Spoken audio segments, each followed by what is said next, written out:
வாழ்க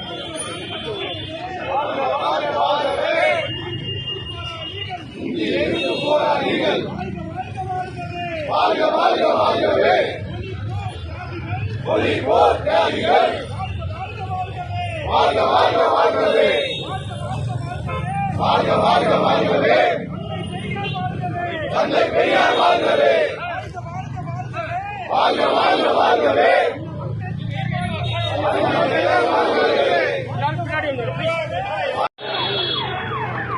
ஒன்றிய அரசை கண்டிக்கிறோம் ஒன்றிய அரசை கண்டிக்கிறோம்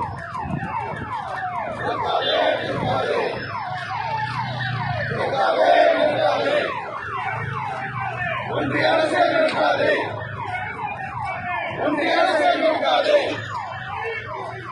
உன் மொழி கொள்கையை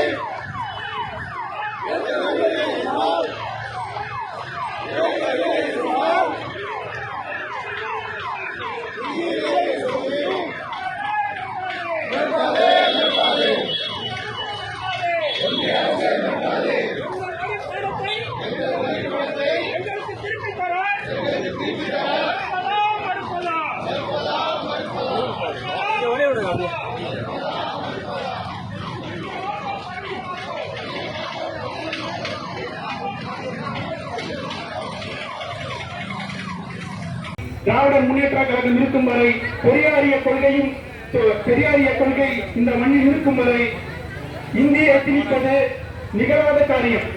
ஆனால் இந்தியை திணிப்போம், அது அரசியலமைப்புக்கு உட்பட்டது என்று பேசிய ஒன்றிய அமைச்சரின் பேச்சு மிகவும் கண்டனத்துக்குரியது. இதே நிலை தொடர்ந்து கொண்டிருக்குமானால் தமிழகத்திற்கான அரசியலமைப்பை தமிழர்கள் உருவாக்கக்கூடிய நிலை வந்துவிடுமா என்று அச்சப்படுகிறேன்.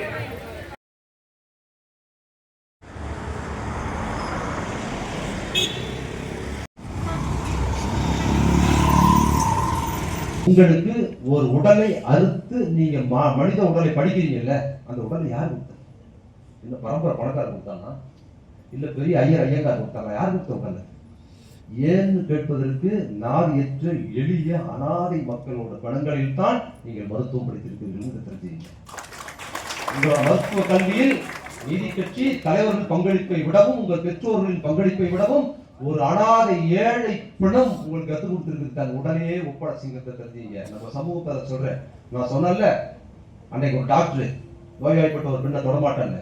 ஆனா எம்பிபிஎஸ் படிக்கும் போது ஒரு பிணத்தை தொட்டு கற்றுப்பான்ல, பிணத்தை தொடும்போது வராது அவனுக்கு தீட்டு, ஒரு நோயாளியை தொடும்போது வந்ததுன்னு சொன்னா எவ்வளவு மோசமான ஒரு சூழல்.